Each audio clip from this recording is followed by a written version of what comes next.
What's up, everybody, and welcome to episode number 38 of the Capitalist Corner. I am your host, Mark Pellegrino, also the chairman of the American Capitalist Party, along with my co-host, Michael Liebowitz, who is also the co-chair, that's right, I said co-chair, of the American Capitalist Party, and the host of his own show, The Rational Egoist, which you should be watching as often as possible. I know when I watch it, I get smarter. How you doing, Michael?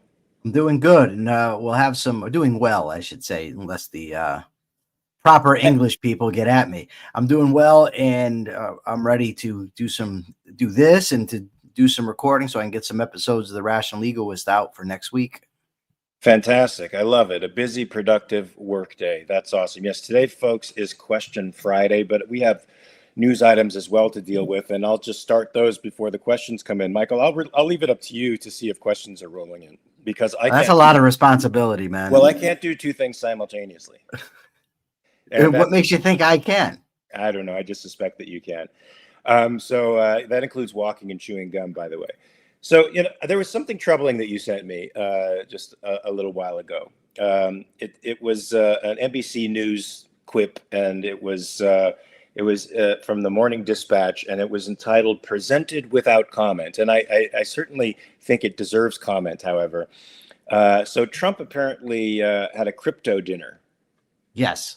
That cost over $1 million per guest on average. Now, that represents a scale from $55,000 per guest to up to $37.7 million per guest. So there were more than 200 wealthy anonymous crypto buyers that were coming into Washington. Now they were purchasing the Trump coin. Now this is a new form of Bitcoin. Is this an actual fact? It's an actual fact. So what disturbs me, but I mean, let me just continue with this, because I've heard Trump shilling Trump watches. I've heard Trump shilling, all kinds of Trump paraphernalia. I've never heard of a president doing this in my entire life. Shilling Bitcoin, shilling Trump merch, hats, paraphernalia, watches. Who in the heck is dealing with the millions of dollars of profits that this guy's got to be rolling in? And it's in such poor taste. This has to be a violation of something, of some law. Do you remember when the Republicans were complaining about how Clinton, basically sold access to the Lincoln bedroom? Yeah. Wow, how things have changed. I don't know. It would seem to me it violates the emoluments clause, but they're not supposed to accept gifts, but it's not really a gift because he's selling. So maybe it doesn't, but it stinks, right? I mean, let's just say, even if there's no law against it, it stinks. And this is the thing this is why these two parties just turn my stomach, right?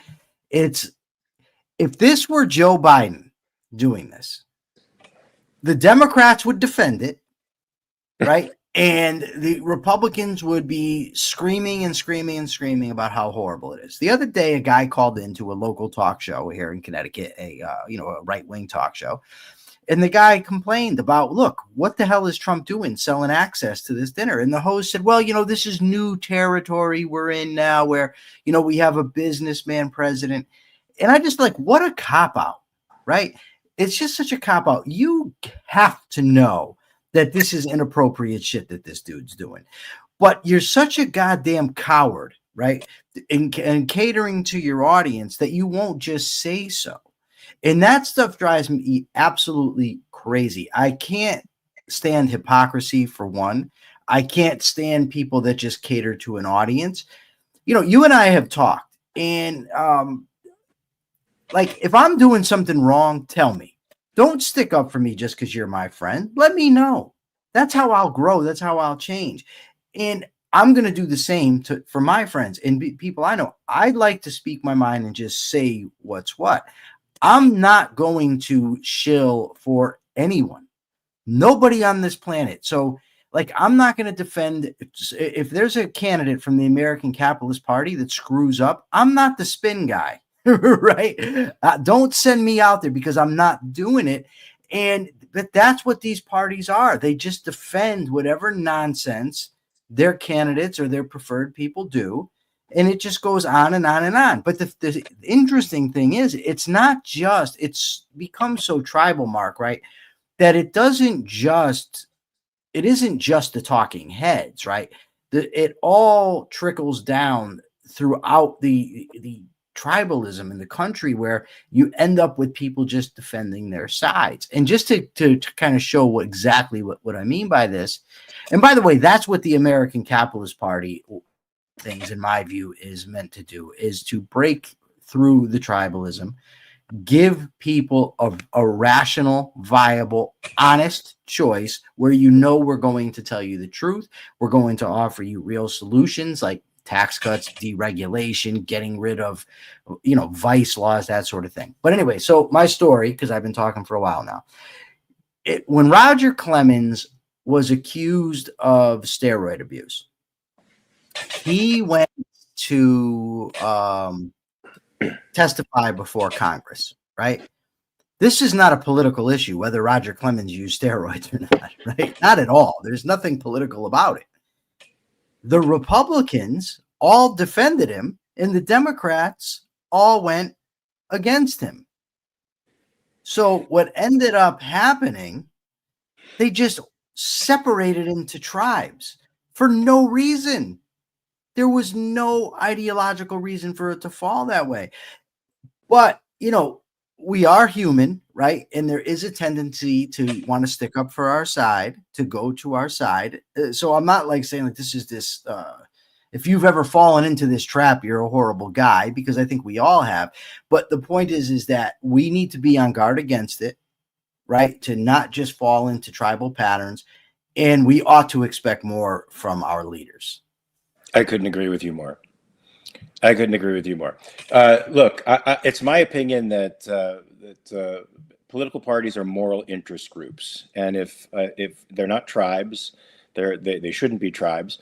They're moral interest groups. So they're attempting to their claims are that society should act on this particular type of ethics. And I'm sorry, but if you violate those ethics, you've violated. You're not a party man by defending the person in your party, right? Capitalism goes by the ethics of rational self-interest, individual rights, and if you violate those principles, you're not a capitalist. You're simply not. There's no reason that anybody within the Capitalist Party should defend you. This is just, I look, every president that's ever come down the pike, especially in modern times in the 20th century, profits a great deal from having been in the office of the presidency. Right? They're able to command speaking fees in the six figures, and they do that for the rest of their lives. And other things, I'm sure they're consultants and they get jobs in other ways that make them millions upon millions upon millions of dollars. You're the president of the United States. You have job security for the rest of your life, and you're likely going to be a multimillionaire. But I have never seen anything the likes of this kind of P.T. Barnum self-promotion. And then the laundering of those funds must be through the Trump organization, through the Trump family somehow. So, and I mean, he's doing it out in the open. It's not like he's taking political favors secretly the way Joe Biden does, and then laundering those proceeds through his family to make his family rich. He's doing it straight out in the open.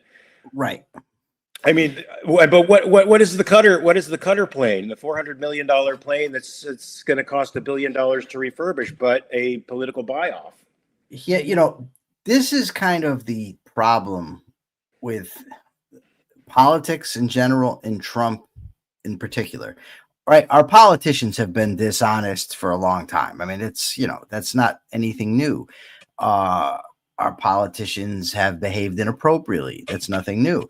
So when you point out that Donald Trump, what you just said about this dinner, how absolutely absurd it is we've never seen anything, people will respond with, oh, that's what politicians do. But they're not taking into consideration the matter of degree. It's the degree to which Trump is doing things that all politicians have done that makes it so extraordinary. It's almost like, it reminds me of a caricature, right? You ever go and you see the caricature artist at the fair, and they accentuate the qualities of the person. You know, if you got a slightly big forehead, this thing's, you know, popping out, or, you know, you got a big nose and they got it like Pinocchio, whatever. And Trump to me is like a caricature of a traditional politician, right? All the bad things about traditional politicians, Trump takes to the absolute extreme. And that's why, to me, it warrants an extreme criticism, right? An extreme problem warrants an extreme criticism. I thought that Obama policy-wise was horrible, and I thought that that deserved a vast amount of criticism as well. I think that Obama was dangerous almost in a different way than what Trump is dangerous, but they're both dangerous nonetheless, and where most of us anyway are the, you know, worse off for it. Just real quickly, I just wanted to say that this problem, James Madison actually called it the problem of faction.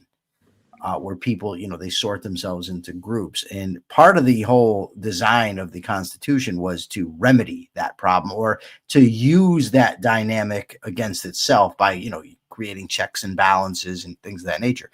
But I'd highly recommend to everybody out there to read Federalist number 10 on the problem of faction. Read the whole Federalist, but on the problem of faction, I would recommend Federalist number 10. Yes, indeed. The founding fathers understood that faction could turn people into partisans, party men, as opposed to people who have the interests of the defending individual rights and protecting the Constitution.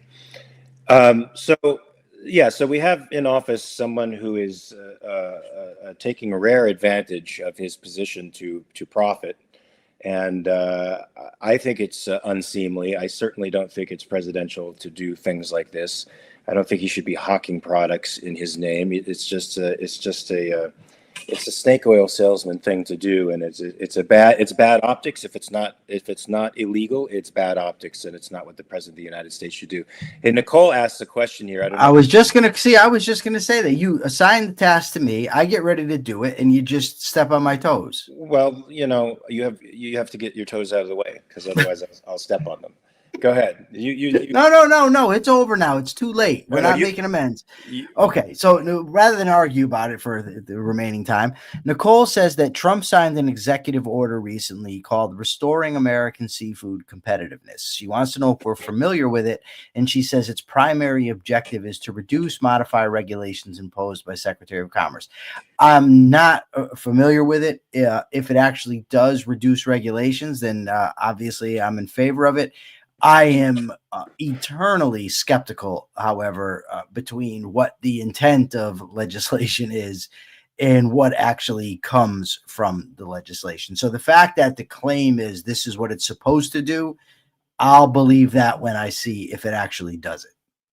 Yeah, if it removes regulations out of the way and trade barriers, that's fantastic. If it's putting up trade barriers to competition because other seafood manufacturers can do it better and they're being prohibited from doing it, not such a cool thing. But knocking out regulations is something every capitalist should be for, because look, those regulations are preemptive force used against people.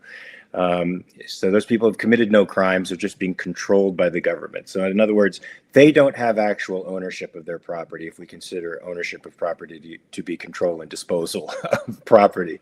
That should constitute an aspect of ownership that the regulators seem to not fathom.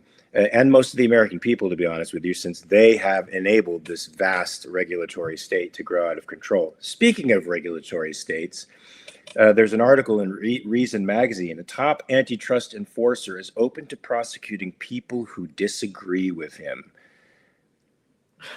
Why do I not find that unusual with this administration? Because it's par for the course. Do you want to talk a little bit about this? This is very interesting. Yeah, so it has to do, as far as I can tell, and it's a very brief article, but it has to do with academics that they're receiving donations, and they turn around and advocate for against antitrust laws, for instance, which this guy doesn't like you advocating against antitrust laws. So the guy wants to take. There's a law that says, like, you're a celebrity, so a politician can't pay you for an endorsement, right? By law, whether that's even just is a different story altogether. But the fact of the matter is, from what I could gather, that's the law. The law is that they can't pay people for endorsements, for, pay a celebrity. But there's a big difference between an academic writing on a topic that's of interest to him or her, where the universities or even, their department is receiving donations to carry on research, whatever. But this guy, I guess it seems, wants to go after them and prosecute them. Whenever I'm on the fence about whether somebody should be prosecuted, if I'm on the fence, the answer is going to be no. Right. I will always lean in favor of what Randy Barnett called the presumption of liberty. Right. So it's the amount of people that I come across or discourse to or read who think that their personal pet peeves or idiosyncrasies should be enforced at the point of a gun is absolutely astounding to me. Yeah, and if you want to deal with academic corruption, if we even just start with the presumption that somebody writing a white paper or an academic paper in favor of antitrust or in favor or against antitrust is somehow being bought off by a corporation to do that, as opposed to simply writing rationally about it, there's an easy way to deal with that: end the regulatory state. So then you don't have lobbyists who are trying to influence either the public's or the politicians' opinions on the matter. The lobbyists that corrupt the politics so much are the result. It's the effect of a regulatory state. If somebody has power and control over your property and over your person, you are going to want to influence the decisions that they make, since they effectively have control over you. Lobbyists go into Washington to effect control, as much control as they can, from the people who are pulling the strings. So look, the FTC shouldn't exist, to be honest with you. There can be oversight and regulatory agencies that are private and would base their success as regulatory agencies and oversight agencies on their reputations, and you would know their reputations. And we already have some of that to a low degree in society today, with Yelp and Angie's List and various little groups that have gotten together to help inform consumers of people who are good at what they do.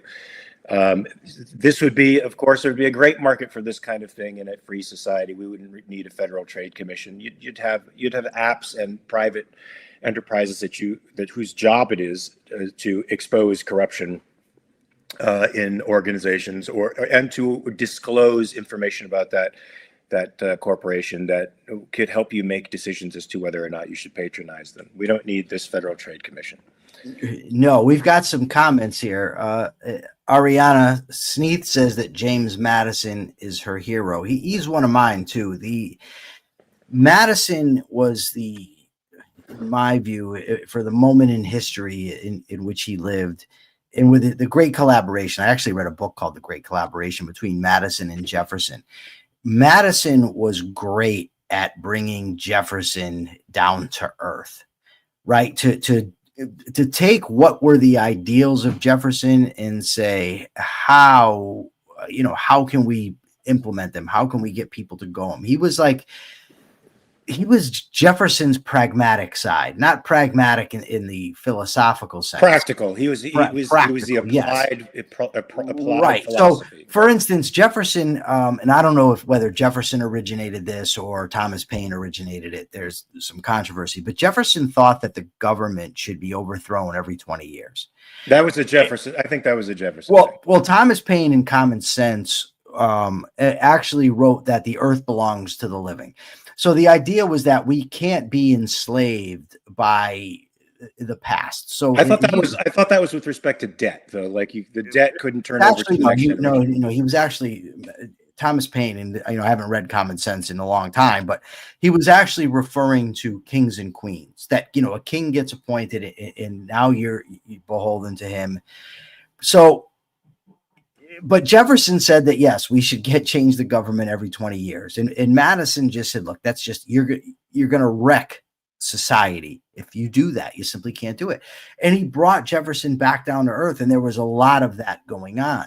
Now, a guy yesterday critiqued the Constitution in my feed. It's not a libertarian document. No, it's not a perfect document, but you can't just rip the document out of its historical context and, place it in a context where we've got so many philosophical and intellectual developments and say, aha, we found flaws. Yes, there's flaws, but at the time in which it was written, at the time in which the Declaration was written, these were vast improvements and vast strides towards human liberty, as was Magna Carta. Now, is Magna Carta a libertarian or an individual rights declaration? No, but it did subordinate the crown to the law, which is a good thing, and it's a good step in the right direction. So I'm with Ariana on James Madison. That's my long-winded way of saying that. I would have to say, if Randy Newman were alive in James Madison's time, would he still sing the song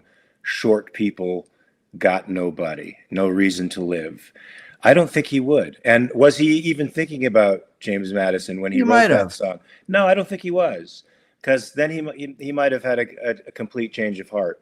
And how would James Madison have felt about that song? Would he have canceled Randy Newman for that song, or would he have had a good sense of humor about being height deprived? One of my least favorite things that Madison ever did was to recharter the Bank of America. He opposed it on constitutional grounds. The Bank of the United States, yes. Yeah, the Bank of the United States. He opposed it on constitutional grounds when Hamilton, was pushing it. But then he rechartered it, and it's one of those things. It's like, there's that saying from Lord Acton that power corrupts. And a lot of the time I think, no, these people were corrupt when they got into power. But Jefferson was a strict constructionist. If it's not in the Constitution, we don't have the power. But as president, the chance for that Louisiana Purchase pops up, and, well, it might be just too good of a deal to turn down. So this, pesky Constitution can kind of go out the window at that point. And that's a problem. I mean, that is why constitutions ultimately can't restrict unless the population goes for it, unless the population is culturally prepared for it. James says, if we just restored the constitutions, we'd have a lot more liberty. Well said, James. Very pithy. And I agree with you 100%. Ariana says the Harvard situation is absolute worth discussing. I can't even believe they're talking about pulling student visas to bring Harvard under their thumb. That was in response to James' comment. Let me scroll up. James says, I had Harvard. I think he means he hates Harvard. I hate Harvard and its subsidies as much as the next guy, but to ban all foreign students from Harvard, that's wrong. Absolutely. Absolutely. I think we can say that with certainty that the American Capitalist Party is not for banning foreign students coming to study in the United States of America. I think that's a xenophobic reaction of over-empowered Department of Homeland Security. What happened? What are you laughing at? I'm laughing at Akira Felix. I'm not laughing at Akira Felix. I shouldn't have said Akira Felix is great. Okay. I'm laughing at his comment. Hey, so wait a minute. So you were reading that comment in the middle of my diatribe and missed every single word of my diatribe. Probably, yeah. I pretty much know what you think on topics, so I don't have to hear everything that you say on the topic. So now we're like an old married couple. yeah. The other night I was with my friend Subby, at Gene Epstein's after party for the Soho debate, and I told him, I live with my friend Subby, and Gene says, oh, and I said, oh wait, we're not a couple, dude. And he says, no, but there's nothing wrong with it. I said, there's nothing wrong with it, but it's still, we're not a couple. So what I laughed at is Akira Felix said, Lysander Spooner had something to say about that. Lysander Spooner, for those of you who don't know, was a phenomenal lawyer. He was an anarchist lawyer from the 19th century. He has written extensively on slavery, on the jury trial. And he, I believe, made an awesome point about the Constitution. And his point, he wrote in his essay, No Treason, the Constitution of No Authority. And I think he's absolutely correct in his critique of the Constitution. So his critique of the Constitution is that it's supposed to be a government by consent. But the problem is that the Constitution has the power of compulsory taxation, and it has the power of law to, pass laws that restrict your liberty. The problem is that even at the time of adoption, only a very small set of society ratified it. And so then to say that generations unborn are compelled to support it or are under its thumb means it's by definition not consensual. You can say, I want out, you're not getting out. And obviously, I think that the Civil War proved that. So I agree with Lysander's critique, but two caveats. One, it wouldn't apply to all constitutions, meaning this: if you had a government that didn't use compulsory taxation, Thomas Hagg says that's not correct. I don't know if he's talking about me. So Kira Felix, I'll get to that after. So Randy Barnett switched my mind on this years ago in his book, Restoring the Lost Constitution. And his point was that if you have a government that only protects rights, meaning it doesn't violate your rights, right, then you are bound to it. Meaning this: if I go to punch Mark in the face, Mark can defend himself against me. He doesn't need my consent to defend himself. Similarly, if a government is just in the business of self-defense, it does not need the consent of the offender to prosecute him when that offender violates people's rights. So it would not apply to all constitutions. I do think that Lysander's critique applies to the American Constitution. So the question becomes, why am I a strict constructionist, a constitutionalist?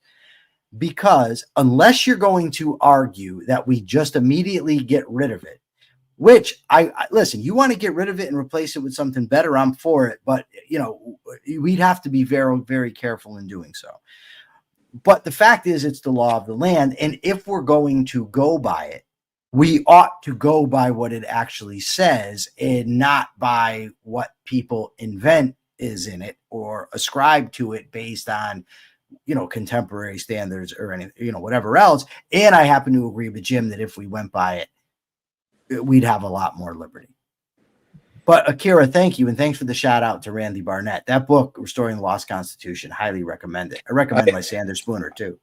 I have read Lysander Spooner's collected works. I've never read Barnett, but I agree with Barnett wholeheartedly that because I've confronted this situation with libertarians oftentimes who have, and I think maybe in reading Rothbard himself, that and other anarchists, that since you can't get full 100% consent with respect to the government, then it shouldn't apply to people who don't consent. But since individual rights is the sole moral foundation for a proper society that leads to peace and pluralism and free exchange of values and to wealth and to all those practical advantages that we experience, you don't need consent for individual rights. You don't need it's the basis of consent. Yes. Somebody here compared us to Jay and Silent Bob, but I don't know where. So who's Jay and who's Silent Bob? I don't know. And I've heard of these guys, but I don't know who they are. I mean, I know, I've known them if I saw them, but I don't know what they talk about. So they're Kevin Smith characters, if I'm not mistaken. Who was a director of what was the movie they were in? The one that made him famous. They'll remind me what it is because I'm forgetting it right now. I need in here for Ariana said heterosexual life mates like Jay and Silent Bob. Oh, Henderson. But intelligent. Then they're trying to figure out who's Jay and who's Silent Bob. I would like for Thomas Hagg, if I'm pronouncing that incorrectly, I apologize. But can you explain what I was wrong about? Did I misrepresent Lysander Spooner? Just if you could type it in there, let me know. I'd appreciate that. No, I did not see Dogma.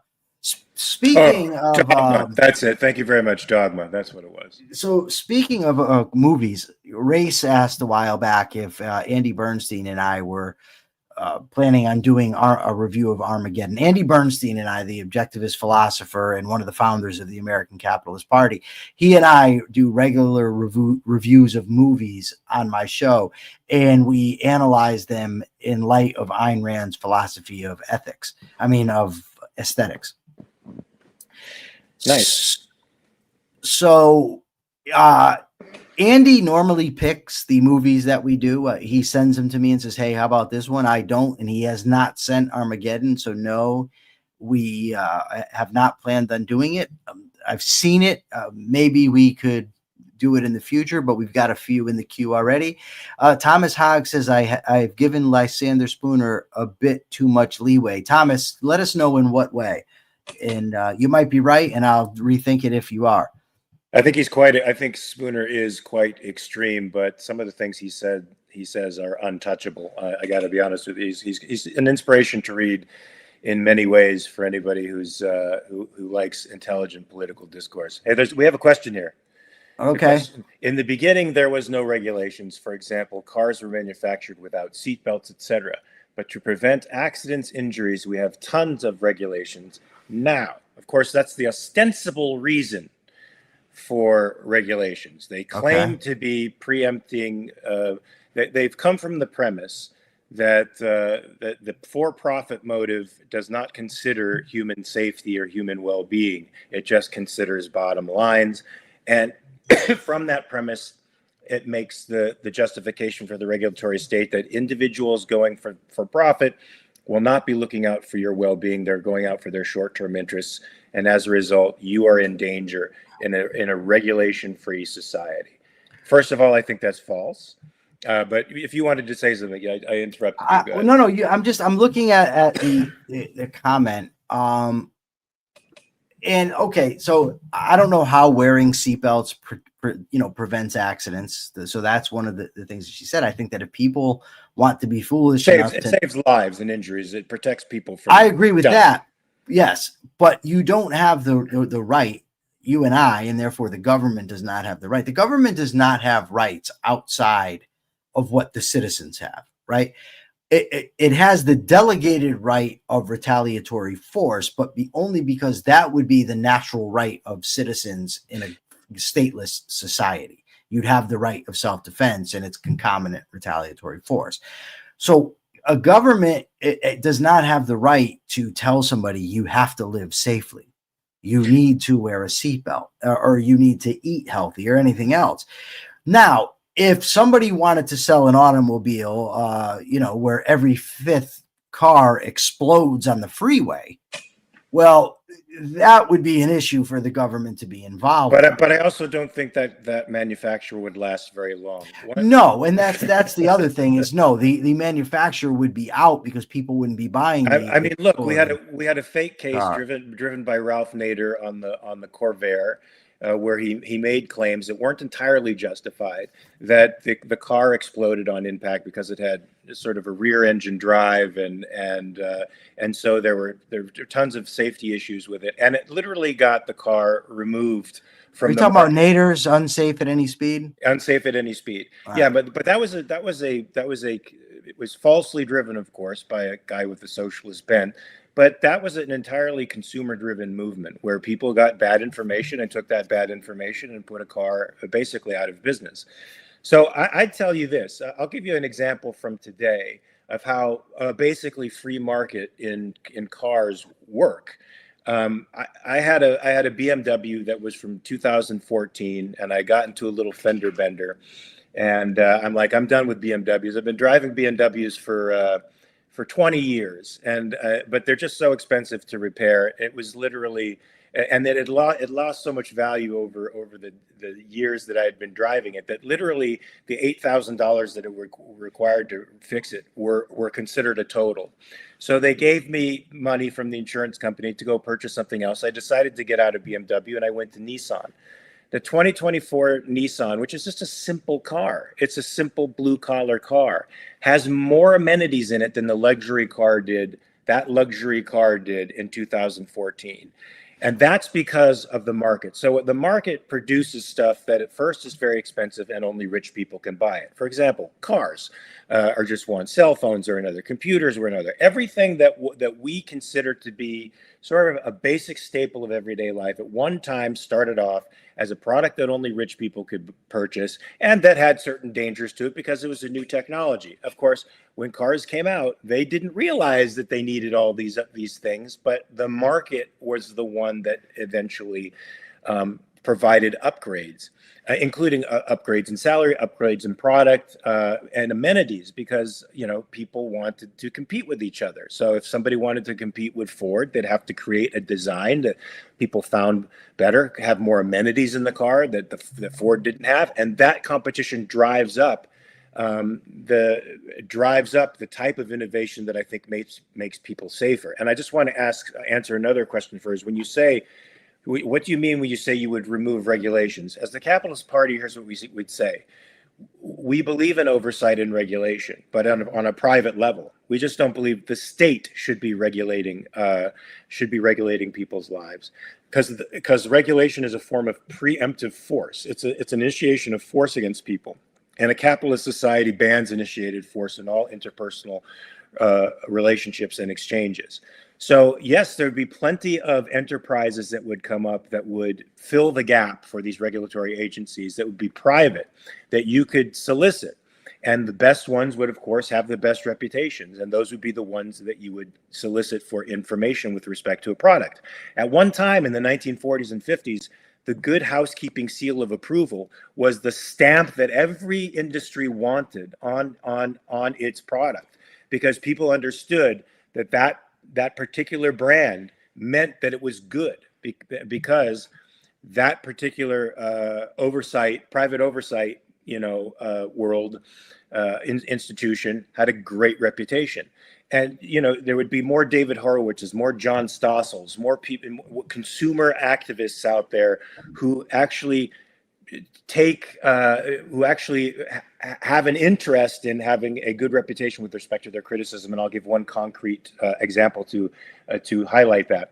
There was a restaurant down the street from me when I lived in Hollywood that had an A rating, okay, from whatever the USDA or whatever alphabet soup agency it is that goes around and rates restaurants for health and quality. This thing had an A rating. Then NBC did an undercover expose of this restaurant. Now, I don't know who the whistleblower is within the restaurant. This was a restaurant I used to eat at, by the way. I trusted that A rating. This NBC expose exposed the most horrific sanitary conditions in this restaurant, that it literally closed it down. Now, that was private. Now, I guess they could get away with the inspections. Any little organism, even small business, can hide stuff from a government inspector who has a ton of overload of businesses to explore, very little time to spend actually looking at problems in a real business. And so the certificate that you get it's a false sense of security anyway. This expose shut it down entirely, got new ownership, changed its name, and became a thriving restaurant after that. So that's one way in which private oversight and regulation shuts down bad businesses, takes that capital away from them, and then puts it into more productive endeavors with better people who want to bring real quality to people's lives. So that's a couple of personal examples of how the private world actually creates better innovation than the public. It's interesting to me that you mentioned an NBC expose, because I was actually thinking of one in regard to regulation and exploding gas tanks. There was a great book, I don't remember, maybe 20 years ago it came out, maybe 25, called The Rule of Lawyers by Walter Olson, who's great, by the way, on a lot of issues. But in the book, he talked about an expose done, I think it was by Dateline, but it was by one of those, Nightline, Dateline, whatever. It was an expose, and it was about cars exploding on contact. So when you watch the show, it appears, what a dangerous thing. Look at this car explodes on contact. But it turns out that it doesn't do that, that they had to really rig the game in order for it to do that, because it wouldn't. They kept, trying to show that it did and it didn't. And then they ultimately found a way to get it to explode. And that's what they showed. So I'm just very skeptical. After reading his book, I'm very skeptical about expose shows. Well, in this case, it actually was real, and the restaurant deserved to be shut down. And spectacular. That doesn't mean that doesn't mean that doesn't mean there's going to be dishonest actors out there. There always are, but people like John Stossel build. Oh, he's great. Stossel's great. Right. They built a reputation on being honest and having integrity. And so you don't listen to the nightlines after a while. You listen to what John Stossel or even David Horowitz, who was a guy on the air for a while, who was a consumer advocate. You listen to what guys like that say, because they have great reputations for really exposing the truth, and they will say they're wrong, if they're wrong. Be wary. Of course, let the buyer beware. I mean, you are the moral agent of your life. You have to do your research for your life, and you can't just hand that off to other people and expect it to be done. Caveat emptor, right? Yes, caveat emptor. John Stossel, he won, I think, 19 Emmys when he was when he would do shows that were critiquing capitalism. He won like 19 Emmys, maybe 18 or something like that. But after doing all his research, he started to figure out that it was the government that was actually the problem. And when he started criticizing the government in his shows, never won an Emmy again. Isn't that crazy? I mean, it just tells you where this is. So there's a question here from Rock, what did I say? The Rock Star Chartrand.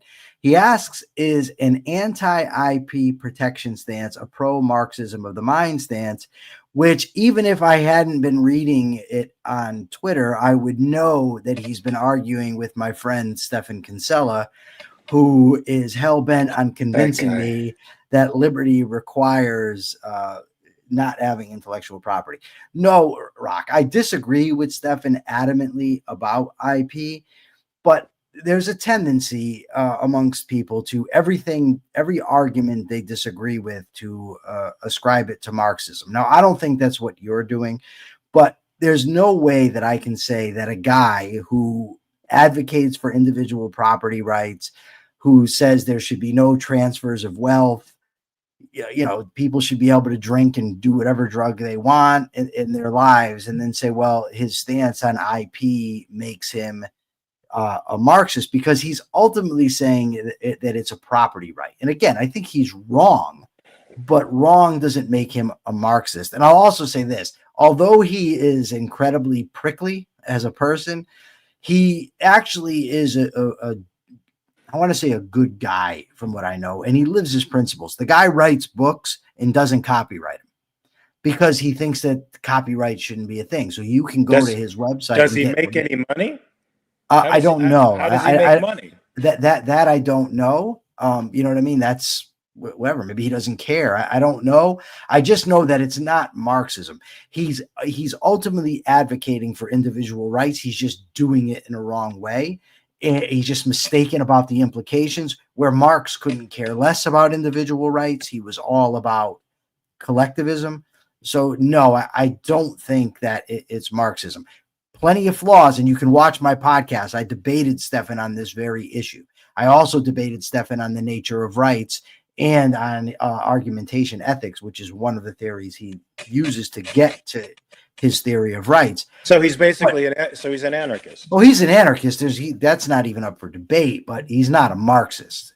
He's wrong. I think he's wrong about anarchy, and I think he's wrong about IP. That doesn't then turn him into a communist. I see on my threads, objectivists frequently make that claim about anarcho-capitalists, say they're basically Marxist, and I just think it's not true. You don't need to associate someone with Marx in order to show that they're wrong. Well, I mean, where did they come up with that integration? Because of no state, and Marx's utopia is a stateless.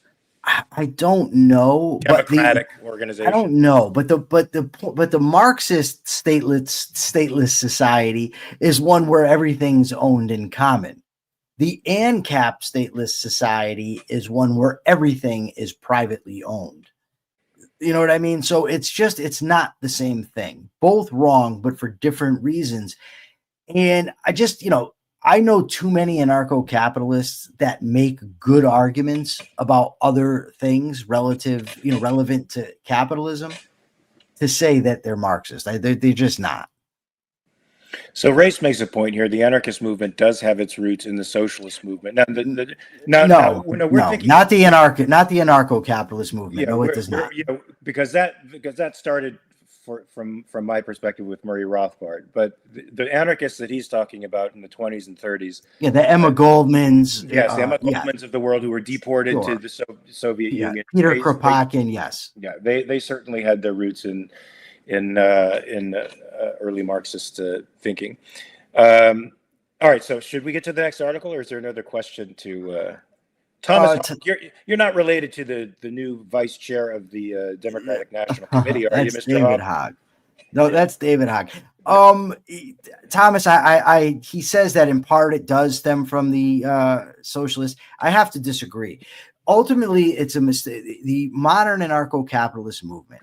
I mean, even if you go back to, say, Lysander Spooner and Benjamin Tucker, Lysander Spooner was an avid individualist. You know what I mean? So, but let's go strictly to the modern ANCAP movement. It has to do with Murray Rothbard's misapplication of Ayn Rand's principle that the initiation of force is evil. That's really the root of it.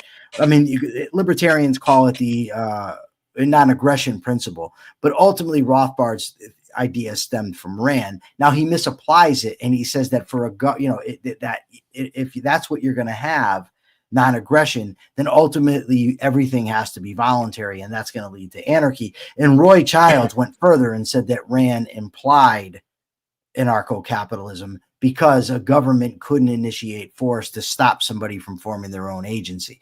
I think that that's a wrong application. I've debated Walter Block. I've debated David Friedman, Michael Huemer on the subject. But nevertheless, that's not socialism. It's not a socialist principle.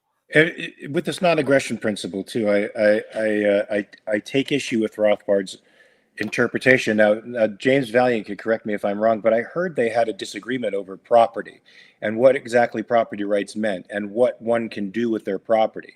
And Rand said something to the effect of, I can't take my typewriter and bash you over the head with it. And he said, indeed you can. Rothbard would not have been in favor of that. No. Okay, so I heard there was some kind. So this is a myth. This is a I'm not saying. Hold on, let me just say I don't know if that particular argument happened. If it did, then he changed his mind. Rand changed his mind on a lot of things. Rand used to debate with some guys from the Circle Bastiat. The two that I know of for sure were Murray Rothbard and George Reisman. So in these debates that they had, Rand ultimately changed Reisman's mind on anarcho-capitalism or on competing governments. She did not change Murray Rothbard's mind. I love Reisman's work, by the way. People should read him if they ever get a chance to. Yes, he's good. I have my own disagreements with him, especially concerning the cost of production theory of value, but that would take us way, way into the weeds that nobody wants to go into right now. We're going to avoid the weeds. But I have heard libertarians make that argument that you just said. From what I know of Rothbard, that's not his position. If James is here, James knew him personally, and he does a great Rothbard impression. Yeah, I've never heard Rothbard, so I don't. I wouldn't be able to be a good judge. Yeah. But James says that when you're with Rothbard, he said it was uncanny that you could ask Rothbard a question on something, or if a topic came up, and all of a sudden Rothbard goes in his jacket and says, "Oh, here, I got a book on it." And he's got the book right there. The subject that you're talking about. I mean, say what you want, and listen. Rothbard's character, a lot of things I disagree with him. The man was a scholar, and he was a phenomenal economist in my view. So I do think it's definitely worth reading Rothbard. I think so too. James Valiant says, "Yeah, this is fishy." I'm assuming he's talking about my comment with respect to the typewriter. Yes, and James says he was fun. He was fun? Yeah. He doesn't write like he's having fun. Well, if you've ever seen him in an interview, though, he's got it's a fun personality. Okay. He was asked about when they first met Ayn Rand, he and his group, and he said it was the Circle Bastiat meets the Randian movement. He says, it's like Dracula meets the Wolfman. He was funny. I'd be interested in knowing whom he thought was whom. So we do have if we don't have any questions right now, we do have an interesting article on the Mises Wire, why open borders between states in America might lead to disaster. Do you want to talk about this a little bit? Because I thought this was very interesting. I do.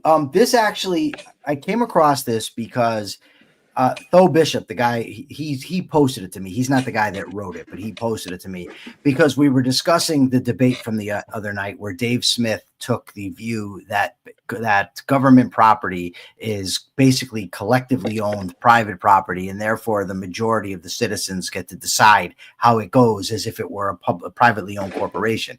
In my posts, I pointed out, if you're going to take that position, then you are going to say that New York State can ban me from coming in, because that's not federal property, that's state property. Similarly, a town could ban people from other towns coming in because they're not financing their property. And I went through a whole list of things, but Tho actually agreed with me that yes, that is the implication, but he thinks that it's okay. And the argument is that decentralization of the kind that existed pre-Constitution, when we were run by the Anti-Federalist Papers, that type of thing is preferable to the federal government. So my response to him was, why is local tyranny better than federal tyranny? Right? If you're going to have tyranny, it makes no difference.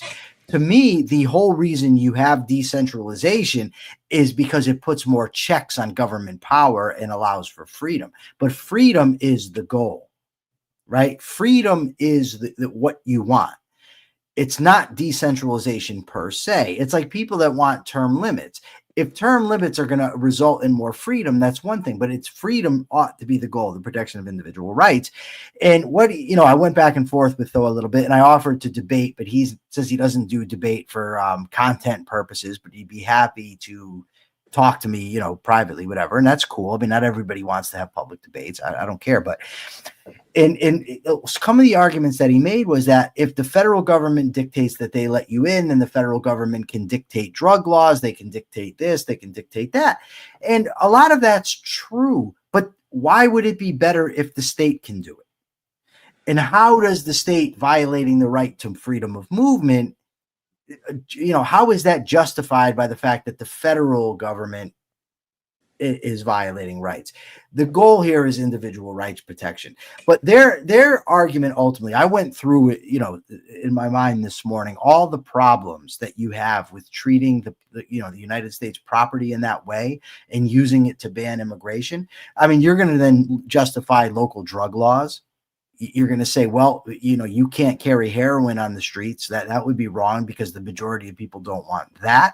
You're going to justify local zoning laws. You're going to say, well, if we're in our community and this guy's going to sell his house to somebody that's going to develop, this other guy hasn't been paying for our roads. Now he wants to come in and use it for his private business. You would have to justify that. You would have to justify reparations to the descendants of slaves, because ultimately, the border isn't all federal. Part of that is state. So you're going to have to say that people who don't pay taxes for those states are going to have to fund them to keep because they've had their money appropriated. They have to be reimbursed by people who didn't violate their rights from other states who are going to have to pay for their border security. So you're going to have that situation. There's just so many implications, and the implications don't make the theory wrong. It just means it's not libertarian in the sense that libertarians have traditionally argued. Well, I don't know about James Lindsay for Thomas Hogg. I'm not sure. What does it say? He says, what do you guys think of James Lindsay's little anti-Knights Templar crusade right now? And I don't know enough about it. Yeah, I haven't been keeping track of James for a few months, so I don't know what he's up to lately.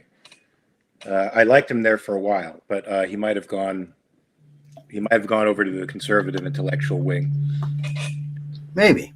He just may have. But ultimately, I think that having public property is problematic from an individual rights point of view because people have had their income appropriated to pay for it. But oftentimes it's not the same people that have been appropriated. Many people who paid taxes in my town have now moved out. New people have moved in. There's no way to sort that out. And ultimately, what we ought to be doing is reducing what the government can do to people, not increasing what the government can do to people. That's the way out of the mess of all this public property. It isn't to treat it all as collectively owned private property and use that to justify, immigration restrictions, whether they be national or local or anything else. I agree, but under this strange conditions we have now where governments can initiate force against people at all levels, at the federal level and at the state level, decentralizing it so that states have different concepts of what they can initiate force against, ironically gives us the anarchist ideal, which is competing governments. So if you don't like what California initiates force against, you can go to a state that initiates force in other ways, or initiates the least force of any state out there. So you do have choices with respect to where you can move until these principles of the non-initiation of force and that the government is a force regulator, not a force initiator, become more universalized. Then don't you think this kind of decentralization actually it's a practical solution to a problem in a sense? Do you understand what I'm saying? So if I don't like California has onerous laws that make it almost impossible to live here. If I move into Idaho, I would have an easier time of. I'm not opposed to decentralization. What I'm opposed to is saying that because of decentralization, the state of Connecticut has the right to initiate force against me, has the right to initiate force against people from Alabama, that it has the right to ban people from Alabama from coming into the state. Decentralization is good as a tool to get to an individual rights-based society. It's not good as an end in itself. Right, decentralizing power, not decentralizing, not spreading out who can initiate force, but letting these force institutions compete against one another so that they are restrained in using force against people. That's sort of the idea of deconcentration to me. James asks, what do y'all think of tax deductions for state and local taxes? No, Ariana, you're welcome to Connecticut. James, I would have to know the specifics, that you're getting into the intricacies of tax law that I don't really know much about. In general, I've never met a tax cut I do not like, but I do not like the government using tax deductions to shape behavior in the way that they want. So that's my general principle, but I don't know the specifics about what you're talking about, and I don't know much about tax law. I think in today's climate, all these tax cuts, of course, are much needed relief, but they're kicking the can down the road, provided they're not met with similar cuts in spending. They're just making the debt deeper, driving us into a deeper debt that we're going to have to pay down the road at some point. So, Michael, I think we're at that time where it's time for you to give us the capitalist thought of the day. My capitalist thought of the day is probably going to be controversial with some of my objectivist friends, but I hope they'll understand. I think that we need to do a better job of differentiating ourselves along the proper metric. And what I mean by that is this. There are a lot of anarcho-capitalists, for instance, and libertarians that share a lot in common with us. And I don't think that we should just throw the baby out with the bathwater and, for instance, accuse them of being Marxist or even moral nihilists, because not all of them are. And I think it's important to recognize that. That doesn't mean that we can't disagree when we do, or and even take very principled disagreements and tell them that they're just dead wrong on things. But I think to just exclude them completely excludes allies that we'd have in a lot of good arguments. And I'll just use one example. There's a guy that follows me and I follow him. His name is Zark. He's the Lost Oddity, I think. he and I got into quite a few heated exchanges about anarchy versus, objectivism, basically. He also got into some heated exchanges with Mark. And he concluded, at the time, he said, well, this guy, Mark, doesn't know anything. He doesn't know what he's talking about. Subsequently, during Mark and my confrontation with the commies, Zark was absolutely great. And he had the patience that neither Mark nor I has to spend all day going point by point with these people, refuting them. Not only that, but when he heard Mark debate Azaldine in the space, Zark messaged me and said, listen, I take back everything I said about Mark. He's obviously an intelligent guy, obviously knows capitalism, obviously knows his history. So while I think it's okay if we do have the types of heated discussions with them that Mark and I had with Zark, I think it's important to recognize that somebody like Zark is far more of an ally to us than somebody like Azaldine. Zark and Haz are not the same. That's my I'm going to second that. I've been enjoying Zark's exchange with the capitalists. He's been arm in arm with the free market community in combating these communist droogs who actually are trying to rewrite history, Stalin and Mao's history, and trying to make themselves palatable to Middle America. It's a sort of a disgusting revisionism that we're seeing now, so deceitful. And Zark is a great ally to have. So Zark, if you're out there watching this, I totally appreciate you, man, and I appreciate the battles that we had. And I appreciate you as an ally. So I agree with you, Michael. We have to join arms with people who have fundamental agreements with us, and we can disagree about quibbles and discuss those openly with one another. That's what makes for a real representative republic, for real liberty, is those kinds of discussions. Anyway, folks, a great capitalist thought for the day. Thanks for joining us. Don't forget to hit the like button before we sign off today. We're going to see you on Monday, same bat time, same bat place. 9 a.m. Pacific, 12 p.m. Eastern, and we'll be talking about the news, and we'll be talking about capitalism, and we'll be fielding your questions. We all are welcome, and let's remember to always check your premises. Freedom forever, folks. Peace. Good day, everybody.